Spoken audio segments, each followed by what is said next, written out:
Yeah కుక్షి వివరే కృత్వా స్వయం రక్షతి సర్వతః నమామి జననీం దేవీం పరాం ప్రకృతిరూపిణీం కృచ్ఛేణ మహతా దేవ్యా ధారితోహం యథోదరే తత్ప్రసాదాత్ జగద్దృష్టం మాతర్నిత్యం నమోస్తుతే పృథివ్యా యాని తీర్థాని సాగరాదీని సర్వతః వసంతి యత్ర తాం నౌమి మాతరం భూతిహేతవే. మాతృదేవో భవ పితృదేవో భవ. ఇప్పుడు మనము ఏప్రిల్ నెల 2026 సంవత్సరంలో ఈ ద్వాదశ రాశుల వారికి గోచార ఫలితాలు ఏ విధంగా ఉంటాయి అనేది మనం సశాస్త్రీయంగా తెలుసుకునేటటువంటి ప్రయత్నం చేద్దాం. ధనురాశి వారికి ఏప్రిల్ నెల 2026 గోచార ఫలితాలు ఏ విధంగా ఉన్నాయో సశాస్త్రీయమైన పద్ధతిలో తెలుసుకునే ప్రయత్నం చేద్దాము.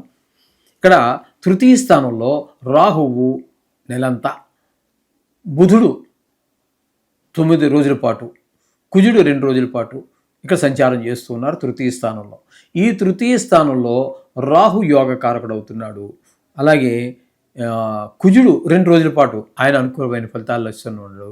బుధుడు మాత్రం ప్రతికూల ఫలితాలు ఇస్తాడు. అంటే రాహు నెలంతా పూర్తిగాను, కుజుడు 2 రోజులు మాత్రం మీకు అనుకూలమైన ఫలితాలు. అంటే ఇంట్లో వాళ్ళు మీరు ఏ పని చేసినా, లేదా కొత్తగా ఏదైనా చేస్తున్నా, లేదా చేస్తున్నటువంటి పనులు అయినా వాళ్ళ యొక్క సహాయ సహకారాలు అందిస్తారు. అలాగే మీరు ఎక్కడ ఉద్యోగం చేస్తున్నారు, అక్కడికి వచ్చి మీ ఇంట్లో వాళ్ళు ఎవరు చేసేది ఏముండదు కదా, అక్కడ ఆఫీసులోనే మీ స్టాఫే, మీకంటే ఇష్ట స్థాయిలో ఉన్నవారు, మీతో సమాన స్థాయిలో ఉన్నవారు, మీ కింద స్థాయి వారు కూడా మీకు సహాయ సహకారాలు అందించేటువంటి అవకాశం ఈ రాహు వల్ల నెల రోజులు, కుజుడి వల్ల 2 రోజులు జరుగుతూ ఉంటుంది. ఇప్పుడు బుధుడు నెలంతా కూడా చతుర్థ స్థానంలోనే ఉంటాడు. ఆయన అక్కడ నెలంతా కూడా చతుర్థ స్థానంలో మంచి శుభఫలితాలు ఇస్తాడు. అది కూడా చెప్పుకుందాం. తదుపరి ఇక్కడ ఈ కుజుడు చతుర్థ స్థానంలోకి వెళ్తున్నాడు. చతుర్థ స్థానంలో ఆయన అనుకూలమైన ఫలితములు ఇవ్వజాలడు. ఏ విధమైన ప్రతికూలమైన ఫలితాలు చెప్పుకుందాం. ఇకపోతే శని నెలంతా కూడా ఉంటారు ఆయన అక్కడ. దీనిని అర్ధాష్టమ శని అని అంటారు. ఇది కూడా కొంచెం తీవ్రమైన స్వభావాలు చూపిస్తూ ఉంటుంది. అలాగే రవి 4వ స్థానంలో 14 రోజుల పాటు సంచారం చేస్తూ ఉన్నారు. అంటే మీనంలో. 4వ స్థానంలో రవి కూడా గోచార రీత్యా సుఫలితాలు ఇవ్వడు. ఇక్కడ మీకు బుధుడు నెలంతా ఉన్నాడు కదండి చతుర్థ స్థానంలో. ఈ చతుర్థ స్థానంలో ఉండటం వల్ల ఆయన విద్య విషయంలోనూ, భూమి విషయాల్లోనూ, గృహ విషయాల్లోనూ, వాహనాలు స్వభావ విషయాల్లో మిగతా గ్రహాలు ప్రతికూలించినా ఈ గ్రహం మాత్రం మీకు అనుకూలమైన ఫలితాలు ఇచ్చే అవకాశం ఉంది. ఇక చతుర్థంలో కుజుడు కూడా మీకు ప్రతికూలమైన ఇదే విషయాల్లో, విద్య, భూమి, గృహము ఇత్యాది విషయాల్లో ఆయన ప్రతికూలమైన ఫలితాలే. రవి 4వ స్థానంలో ఆయన కూడా ఇక్కడ విద్య, భూమి, గృహము, కాస్త తల్లిగారి ఆరోగ్య విషయాల్లోనూ ప్రతికూలమైన ఫలితాలు ఇస్తూ ఉంటాడు. ఇక శని అర్ధాష్టమ శని, ఆయన గురించి చెప్పాల్సిన పని లేదు. ఆయన కూడా ప్రతికూలంగానే ఉన్నాడు. అయితే ఈ 4వ స్థానంలో ఉన్నటువంటి నెలంతా ఉన్న బుధగ్రహం ఒక్కటి మాత్రం మీకు అనుకూలమైన ఫలితాన్ని ఇస్తూ ఉన్నది. కాబట్టి ఇక 5వ స్థానంలో అంటే మేషం అవుతుంది. ధనురాశి నుంచి 5వ స్థానం మేషం అవుతుంది. అక్కడ రవి ఒక 15వ తారీఖు నుంచి నెలంతా కూడా ఆయన కూడా 5వ స్థానంలో అనుకూలమైన ఫలితాలు అంటే సంతానం మీద దుష్ప్రభావం చూపిస్తూ ఉంటాడు.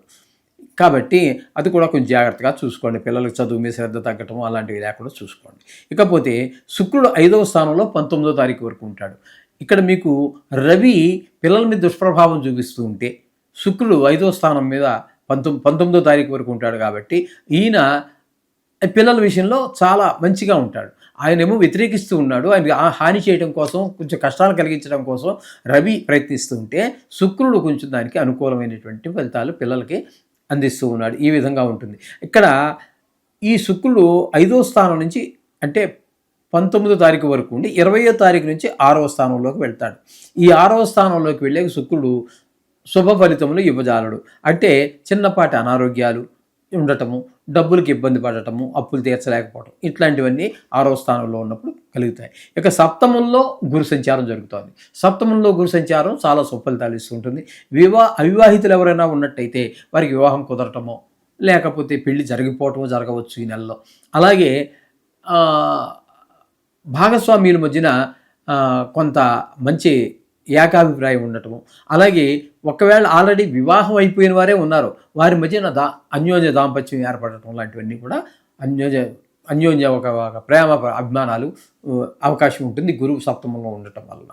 ఇకపోతే భాగ్యస్థానంలో కేతు ఉండటం వల్ల అనుకునేటువంటి ఏది మనం ఒక దైవ దర్శనానికి వెళ్ళలేకపోవటము, అనుకున్న పనులు కాకపోవటము, తండ్రి గారి విషయంలో కొంచెం దాన ధర్మాలు చేయలేకపోవటము, తండ్రి గారి ఆరోగ్య విషయంలో కొంచెం అశ్రద్ధ చూపించటము, లేకపోతే ఆయనే అశ్రద్ధ చేసుకోవటము, ఇట్లా కొంచెం తండ్రి గారి ఆరోగ్య విషయంలో కూడా ఇబ్బందులు పడేటటువంటి అవకాశం కేతువు భాగ్యస్థానంలో ఉండడం వల్ల జరుగుతుంది. ఈ విధమైన ఫలితాలు. అంతే మొత్తంగా చెప్పాలి అన్నట్టయితే రాహు పూర్తి శుభుడండి.